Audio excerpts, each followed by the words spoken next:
Bien le bonjour, bonjour à tous, madame, messieurs, merci d'être encore là ce matin. C'est la revue des grandes unes, la presse, la nouvelle expression par l'Assemblée nationale, le texte qui fait des vagues, c'est le grand titre proposé par le tabloïd.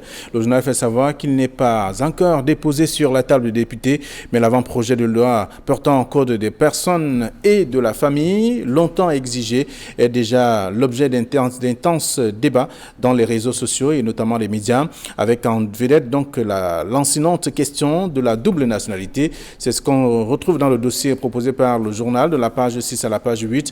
Le même journal parle également d'espace Schengen. Les Camerounais indésirables, c'est ce que le journal propose. Pour l'instant, ils sont donc interdits de voyager dans cet espace de l'Union européenne, victimes donc de lacunes de leur gouvernement dans la lutte contre le Covid-19. Joshua aussi demande à Yaoundé d'appliquer le principe de la réciprocité. C'est ce qu'on découvre en page 3. Et on parle également du confort de la vie. Et confort de vie donc avec les députés qui réclament leur véhicule. Le ministre des Finances justifie le retard observé par des problèmes de trésorerie, une dotation estimée à quelques 4 milliards de francs CFA qui avait donc fait l'objet d'une vive polémique en ces temps donc. C'est à lire en page 2 du journal. Le journal s'intéresse à autre chose. Souveraineté, Achille Mbembe parle. Il ne faut pas confondre le sentiment anti-français et notamment la nouvelle demande d'autonomie et de souveraineté portée par la nouvelle génération, dit-il. C'est en page 2 de la nouvelle expression de ce matin.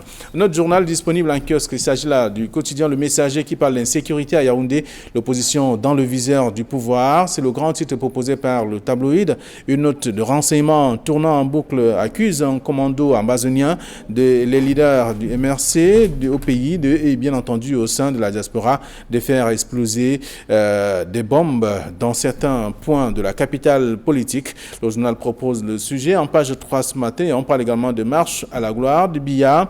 Famendongo est-il l'esbrouf? C'est une question que se pose le journal. La réponse est contenue en page 8 du journal Le Messager. Le Messager parle également de Cameroun espace Schengen. Joshua aussi interpelle Paul Biya. C'est le journal qui propose d'ailleurs le sujet ce matin sur cette question. D'autres informations sont contenues dans le tabloïd. Se fait un tour en kiosque. Le quotidien Le Jour, pour sa part, parle donc de vers un autre glissement. C'est une question parlant notamment de la CAN 2021. Le journal fait savoir que le comité exécutif va donc se prononcer ce jour sur le maintien ou alors le report de l'édition 2021 de cette compétition sportive suite au changement ou au chamboulement des compétitions internationales dû donc à la pandémie du Covid-19. C'est à lire dans le journal Le Jour de ce matin. Le journal parle également d'exhumation des victimes d'un Garbou. Où en est-on? C'est la question. La réponse est contenue également dans le même journal disponible en kiosque. Et puis l'essentiel, Cameroun parle d'électricité, la grogne anti-EMEO.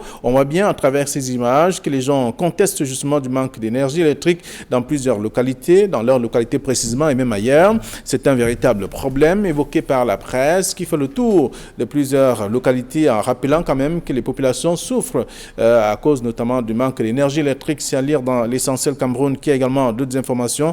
Ce matin, le journal parle aussi du Cameroun, Guinée équatoriale, concertation sur la frontière. C'est du côté de Yaoundé entre les ministres de la Défense du Cameroun et celui de la Guinée équatoriale. Les deux délégations se retrouvent donc en ce moment, depuis hier déjà, pour parler de cette question, comment trouver des pistes de solutions.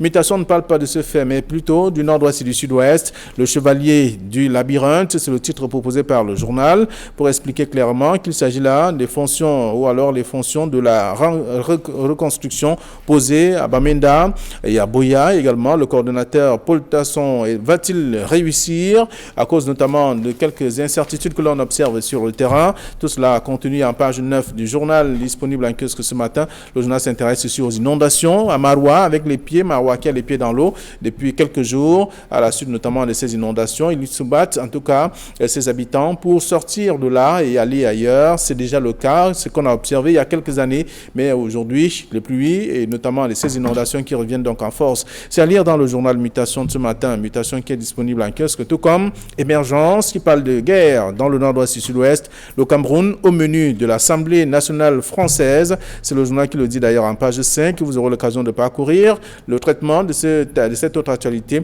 Et on parle de l'Ouest avec Sévuc, donc qui succédera donc à Victor Fosso? C'est la question également que se pose le journal. Le journal est donc disponible en kiosque, tout comme Cameroun Tribune qui parle de frontières Cameroun-Guinée équatoriale.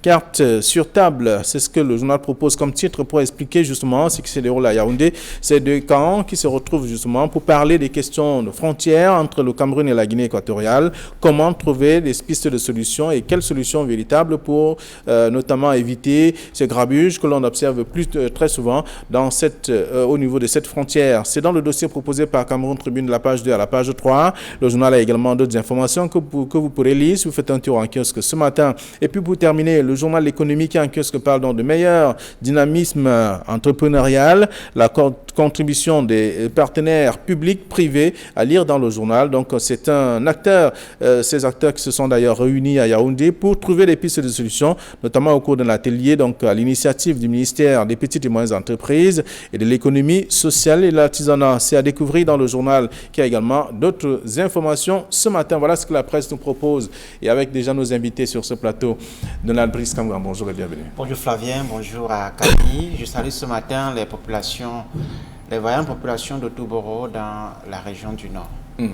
Merci d'être là. Et avec vous, nous allons commenter quelques sujets proposés par la presse. Camille, bonjour. Bonjour Flavien Valondongo, bonjour Donald Brice-Kamgan, bonjour téléspectateurs d'Equinox Télévision. Moi, je vais avoir une pensée particulière pour le docteur Mohamedou Aminou, un tradithérapeute qui a mis sur pied le Covid Cure. Vous savez, au moment où on est en train de beaucoup spéculer sur justement l'impact de nos recettes traditionnelles aujourd'hui face à la Covid-19, il y en a qui s'y mettent et le docteur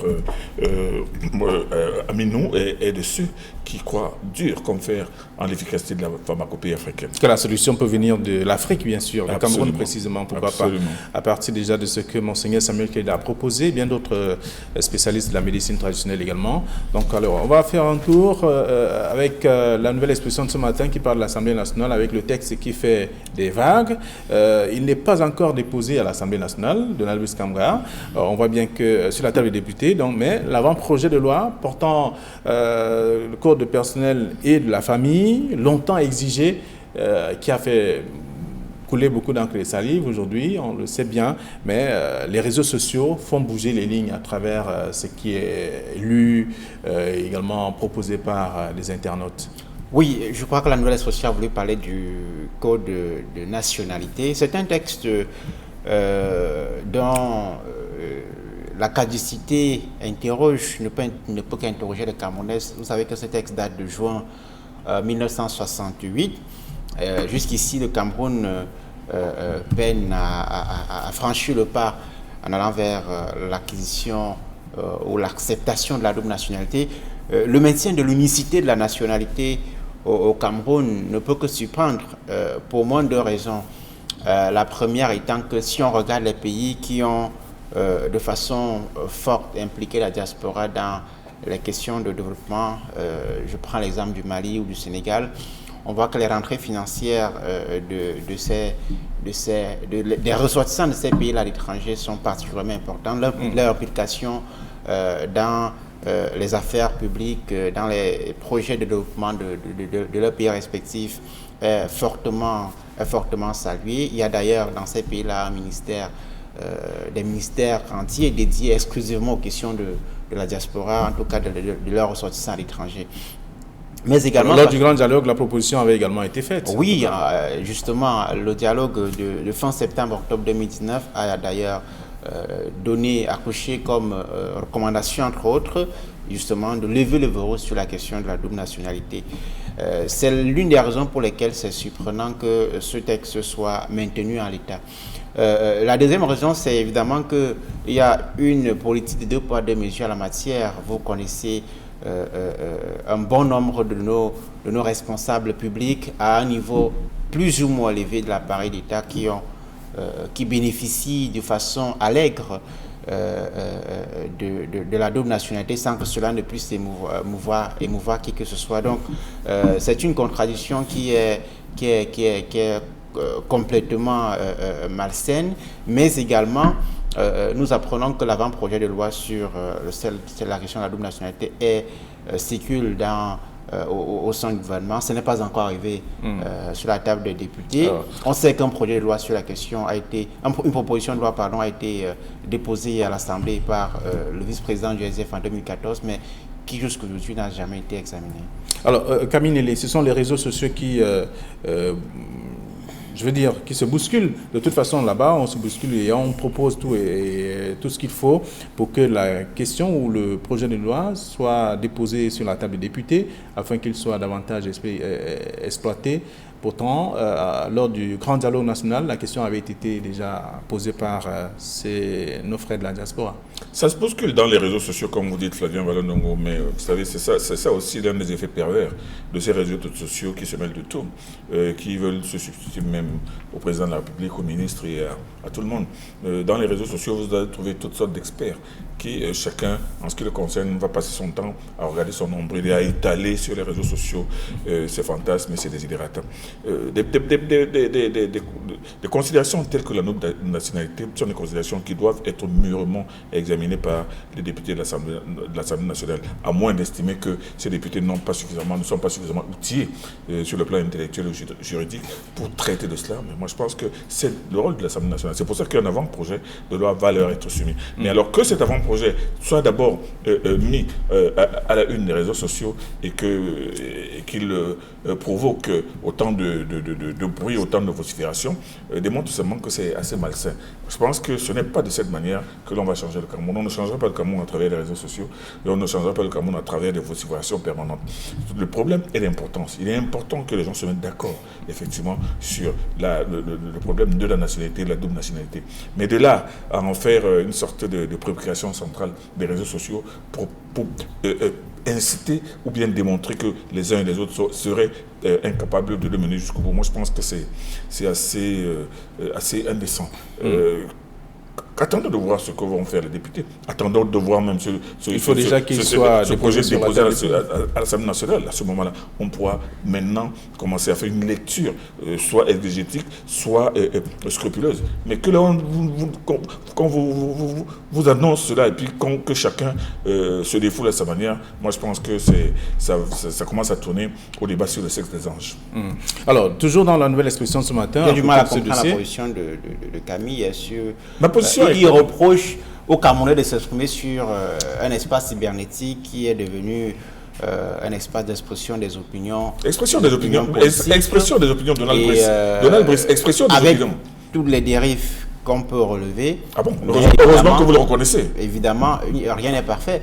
Avec tous les dérives qu'on peut relever, évidemment qu'on ne peut pas en 2020 reprocher aux gens de s'exprimer sur les réseaux sociaux. C'est complètement dépassé ça. Vous allez aussi reprocher également à ceux qui disent tout et n'importe quoi à travers ces réseaux sociaux. Comme vous le savez. Mais lui-même parle de dérive. Ce que je suis en train de dire. Je n'ai jamais dit que... Pas forcément sur la double nationalité. Il y a d'autres choses. Mais alors, j'ai relevé que ce n'était pas un paradis. Il faut non plus dire que c'était un enfer. Il y a des choses bien structurées, des opinions bien mûries. Hachim Bembe publie des tribunes constamment sur la toile avec des opinions bien connues sur la marche du Cameroun, avec des propositions bien formulées. La proposition de loi dont nous parlons sur le code sur la nationalité camerounaise a été publiée plusieurs fois sur les réseaux sociaux, sur les pages des acteurs politiques qui portent ce projet-là. Pourquoi est-ce que vous tentez de diaboliser la toile lorsque ça ne vous arrange pas? Non, il faut arrêter ça un peu. Pourquoi vous prenez mes propos, vous les regardez de travers? Je suis en train de dire que le débat sur le code de nationalité va être déposé. Il va être traité à l'Assemblée nationale. Il appartient aux députés de le faire. On le dit aussi sur la décentralisation depuis 1996. Elle est en marche, elle est mise en œuvre. Ça fait plus de 20 ans. Il n'appartient pas à tous les PD, à tous les tondus de la République d'y aller de leur venin. Je dis tout simplement qu'il faut attendre que les choses se fassent en leur temps et sur les lieux appropriés. C'est de ça qu'il est question. C'est-à-dire que quand le débat est dans la rue, quand tout est dans la rue, quand tout est dans les réseaux sociaux, vous allez faire quoi? Vous allez faire quoi de ce pays-là? Les citoyens sont en droit d'exiger ce qui pour eux semble être une préoccupation majeure. Pour eux. Et ça, dans un État démocratique, vous ne pouvez pas empêcher aux gens de le dire. Mais qui empêche?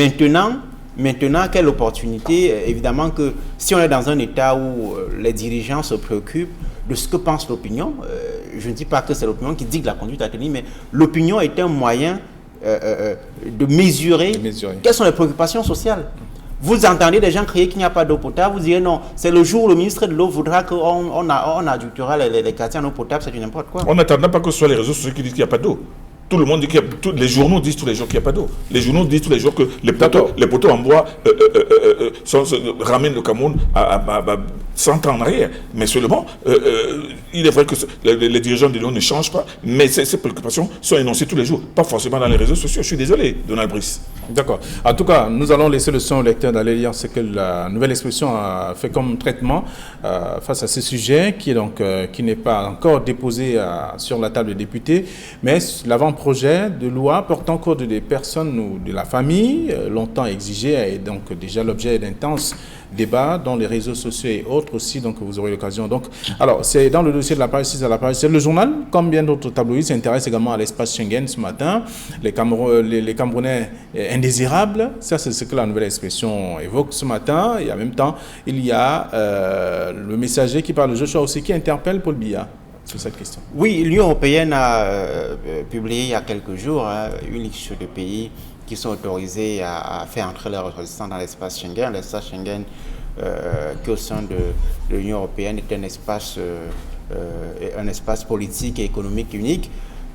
Dans cette liste de pays-là, qui sont une quinzaine, eh bien, le Cameroun ne figure pas à l'inverse des pays comme le Maroc ou encore le Rwanda qui y figure.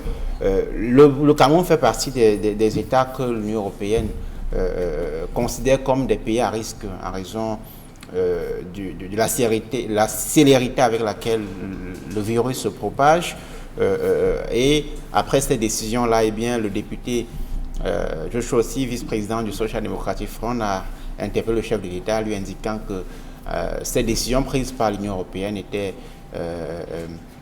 injuste et qu'il fallait que le Cameroun applique le principe de la réciprocité, qui en diplomatie signifie que si nous expulsons, nous prenons une décision contre vos citoyens, contre votre pays, vous êtes en droit également de prendre la même décision contre les ressortissants du pays qui est concerné. Bon, maintenant, dans l'application... Dans la réciprocité. Dans la mise en œuvre de ce principe de réciprocité, il y a d'autres facteurs qui entrent en jeu, comme le niveau de puissance du pays qui est en jeu, le niveau de souveraineté et plein d'autres choses qui ne sont pas aussi simples que cela.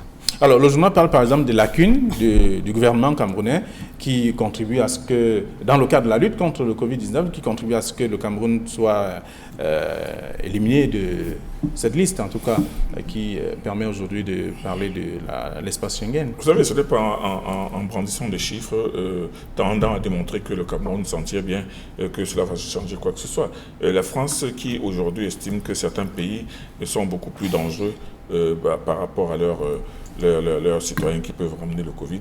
On sait très bien que la France est l'un des pays les plus contaminés. C'est l'un des pays qui a eu le plus de morts. C'est l'un des pays qui a eu le plus de malades. Et où d'ailleurs même le débat sur les thérapeutiques n'ont pas encore fini de séparer les gens. Donc si aujourd'hui le Cameroun constate que dans ce pays où il y a plus de malades, plus de morts et plus de déclopés qu'au Cameroun, il est tout à fait normal que le Cameroun puisse considérer cela comme une mesure discriminatoire et injuste, et que le Cameroun, sur le plan diplomatique, a le devoir de refaire la même chose, de faire la même chose. Mais cette fois-ci, le Cameroun aura même plus raison, en estimant que vous, en France, vous avez déjà eu tel nombre de morts. Nous n'en avons que 8 ans. Alors, vous ne pouvez pas dire que c'est nous qui apportons ça chez vous, encore que c'est venu de chez vous pour se retrouver chez nous. Donc, si vous faites de la discrimination pour nos citoyens qui viennent là-bas, ben nous allons faire la même chose et ça va rester comme ça. Et moi, je pense que les Français, quand ils vont recevoir ce message, ce ne sera pas forcément une question de souveraineté, mais le Cameroun sera dans son droit. Et à ce moment-là, on verra que ceux qui vont faire marche arrière, les premiers, ce sont les Français, pas forcément les Camerounais. Alors, la posture du député Joshua aussi, moi, j'ai bien aimé, elle est bien ferme, elle est justifiée. Et moi, je pense qu'il devrait y avoir encore plus de voix au Cameroun pour condamner cette discrimination négative. Voilà. Au plan purement institutionnel, je pense que tous les pays du monde ont le droit d'interdire l'entrée sur le territoire qu'ils veulent. Au plan purement politique, ça, on ne peut pas empêcher un pays de le faire, puisque les États sont censés être souverains. Il faut avoir les moyens de sa souveraineté par la suite. Maintenant, c'est une décision, la réaction du député Josh Folsi, comme la réaction d'un certain nombre de nos concitoyens et africains, peut sembler fondée, à savoir que ce virus-là est venu d'ailleurs et que nous avons subi par un certain nombre de dérapages, un nombre important de contaminations ici. Mais il ne suffit pas de dire qu'on va appliquer le principe de la réciprocité pour que cela se fasse. Il faut avoir de la personnalité, il faut avoir les ressources pour tenir en cas de sanction, il faut avoir un certain nombre de choses, notamment le courage politique. Et ça, je ne suis pas sûr que Yaoundé a ce courage politique. Alors, en tout cas, la presse... Donald Brice, vous dites une chose et son contraire. Vous affirmez une chose, vous affirmez qu'il est tout à fait normal qu'il y ait réciprocité. Mais de l'autre côté, vous estimez, et vous le dites... On n'utilise pas la réciprocité à tort et à travers. Et vous le dites sans mâcher vos mots que le Cameroun n'a pas les moyens d'appliquer la réciprocité parce qu'il n'a pas... Ce n'est pas moi qui le dis, ce sont les faits qui le démontrent. Mais quel fait? Moi, je suis en train de dire que voilà un problème qui est posé, Donald Brice. On ne tient pas un dialogue national, par exemple, on ne peut pas rendre compte à un homologue. Fut-il un président français? C'est un exemple. Vous allez dans tous les sens, Donald Brice. On parle de la réciprocité en matière de... Ce sont les éléments symboliques de la souveraineté. Mais vous n'allez pas dire que le Cameroun n'est pas souverain. De toute façon, ce plateau n'est pas le... Camille n'est pas sérieux. Non, n'est pas le théâtre indiqué. Lorsqu'il dit que le Cameroun est un pays souverain, Camille n'est pas sérieux. Ah bon? Là, alors, ça veut dire que nous ne vivons pas dans le même monde. D'accord, les tabloïds sont revenus sur... A priori, rien n'empêche à Yaoundé de dire demain que les ressortissants de l'espace Schengen ne viendront plus au Cameroun. Non, a priori, rien n'empêche. Il faut faire le tour de la question déjà, savoir pourquoi l'Europe décide de ne pas s'intéresser ou de pas... L'Europe considère que nous sommes parmi les pays à risque. Voilà. C'est le mot qu'ils ont utilisé. Nous sommes plus à risque. Maintenant, si vous estimez que c'est injuste... Est-ce que nous sommes plus à risque que eux? C'est la question qu'on pose. Si vous estimez que c'est injuste, eh bien, demain c'est mercredi, prenez un décret, prenez une décision au plan d'hypnose. Et vous dites, les ressortissants français, en tout cas, les ressortissants de l'espace Schengen n'entreront plus au Cameroun et on verra les conséquences dans les heures qui suivront. C'est pas une question de bravade. Malheureusement. La diplomatie, c'est pas ça. Et première chose, je dis, le courage politique. Non, mais ne faites pas le Cameroun n'est pas l'Algérie, le Maroc, l'Afrique du Sud, qui est dirigé par des personnes qui ont de la poigne, de la personnalité, capables de discuter de B2B avec les homologues français et européens. Malheureusement, ce sont des faits, ce ne sont pas des choses... Ce n'est pas une question de passion. On aime son pays. D'ailleurs, j'aime une tribune que publie ce matin Achille Mbembe dans la Nouvelle Expression. Il dit qu'il ne faut pas confondre le sentiment anti-français et le besoin de souveraineté et d'autonomie que réclament les nouvelles générations africaines. C'est ça, et c'est cette confusion que beaucoup de nos concitoyens souvent font, malheureusement. C'est du pragmatisme diplomatique. Alors, donc, l'espace Schengen... toute confusion aussi dans votre esprit en confondant la prise de position d'un intellectuel et maintenant des actions diplomatiques d'un gouvernement. Ça, c'est un vœu, et c'est un vœu, peut-être qu'il y a pieux. Heureusement que... D'accord, vous permettez qu'on évolue. Merci. Laissons le son lecteur d'aller lire ce que les presses, la presse a réservé comme traitement. Joshua aussi, Cameroun Espace Schengen, Joshua aussi interpelle Paul Biya, ça c'est le messager, avec les Camerounais qui, désormais indésirables, c'est la nouvelle expression, en page 4. Alors, autre chose, le messager parle ce matin d'insécurité à Yaoundé avec l'opposition dans le viseur du pouvoir. Oui, le messager a parcouru une autre sécuritaire qui circule depuis quelque temps et qui attribue à un commandant amazonien et aux militants du MRC les explosions qu'on a enregistrées dans certains quartiers de Yaoundé, les quartiers Mélène notamment, et Emana, me semble-t-il.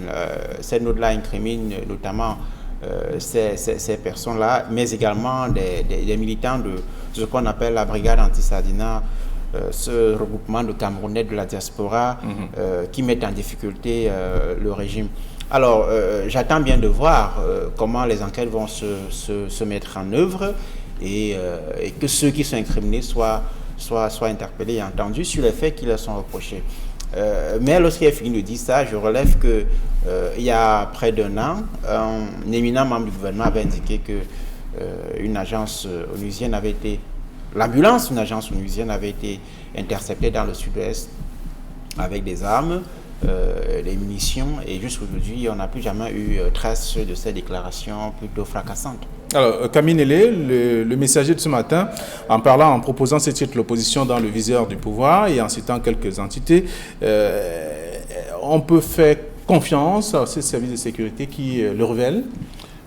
Je pense d'abord qu'il faut relever que le messager en titrant l'opposition dans le viseur de pouvoir, que le messager n'a pas tellement tort. Le messager n'a pas tort parce qu'avec tout ce que l'on entend justement dans les réseaux sociaux, on le dit sur les réseaux sociaux, avec tous les discours que l'on entend à gauche et à droite sur une sorte de maillage encore plus fort de la vie de Yaoundé par les forces de sécurité, on peut se poser beaucoup de questions. On peut même se demander, à juste titre, si ce n'est pas une stratégie de convaincre le chef de l'État qu'il y a une sorte de complot qui est imminent et qui va être bientôt déclenché. Et vous savez, ce sentiment de complotite peut forcément aboutir à des arrestations plus ou moins justifiées et à des actions peut-être disproportionnées.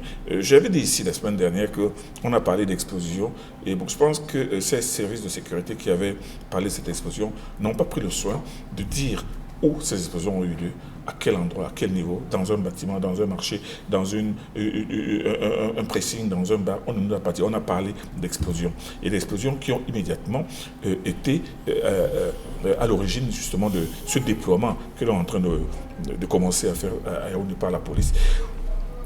J'avais décrié sur ce plateau, je m'étais ému de cette façon de voir les choses et de mettre les populations dans une situation où tout le monde va être fouillé tout le temps et à tout moment. C'est-à-dire que vous marchez avec votre femme, on va palper votre femme, on va ouvrir son sac, on va arrêter votre voiture, on va soulever votre capot de voiture. C'est-à-dire que matériellement, humainement, ce n'est pas possible dans une ville comme Yaoundé. Ce qu'il aurait été de bon ton de faire, je ne donne de leçon à personne. Moi, je pense que s'il y a effectivement des renseignements qui laisse croire qu'il y a des opérations de ce genre qui vont se produire, il faut tout simplement mettre en marche le renseignement prévisionnel. Et je pense que le Cameroun a suffisamment de structures, que ce soit la DGRE, que ce soit la DST, que ce soit la police judiciaire ou les renseignements généraux, toutes sortes de services qui peuvent se mettre en branle pour infiltrer toutes sortes de réseaux. Et même maintenant, commencer à boucler certains quartiers, comme on a vu souvent des rafles, on a vu des tournées nocturnes où on intercepte des gens, où on fait, vous avez vu à Yaoundé l'autre jour,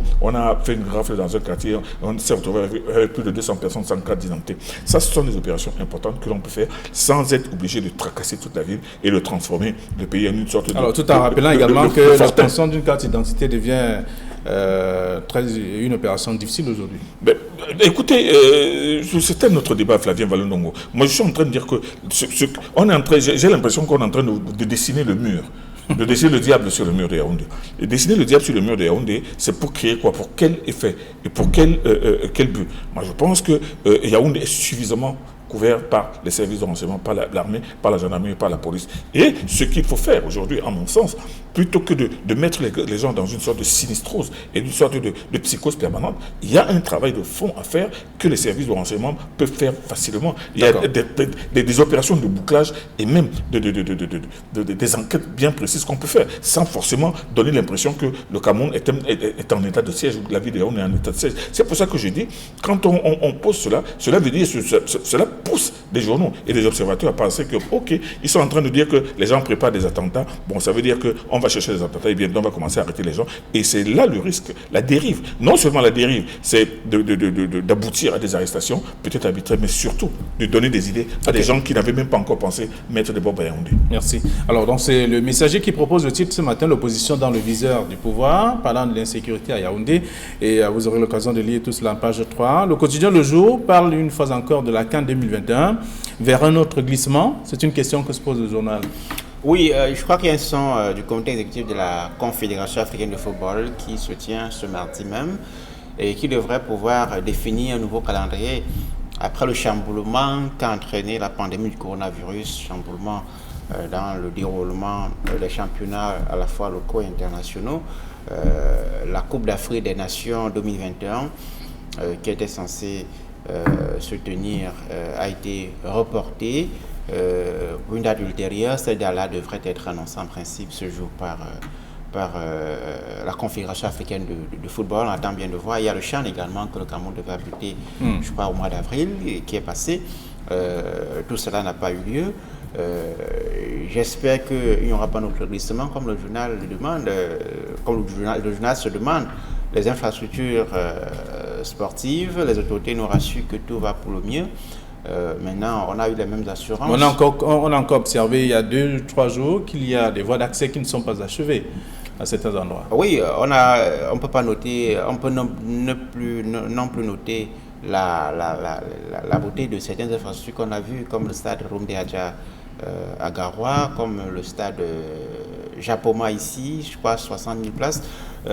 Tout cela est rassurant, mais il y a la question justement des voies d'accès, mais également les infrastructures sanitaires, hôpitaux, qui devraient pouvoir, infrastructures sanitaires, mais également les infrastructures de télécommunication dont on ne parle pas beaucoup, la qualité de la connexion Internet au téléphone, et tout cela qu'il faudra régler avant la date, le jour dit, pour parler comme quelqu'un. Alors, vous pouvez répondre à cette question, Camille Nélé, question posée par le jour, vers notre glissement, parlant de la CAN 2021. Vous savez, Flavien Malundongo, que je fais partie de ceux qui, 3 mois avant cette Coupe d'Afrique, étaient très très dubitatifs et estimaient que ça ne sera pas fait le jour d'hier. Et même quand on a fait prononcer ce discours au président de la République, qui avait dit que la compétition deviendra le jour d'hier, j'avais dit ici sur ce plateau qu'il ne faudrait pas faire mentir Paul Biya.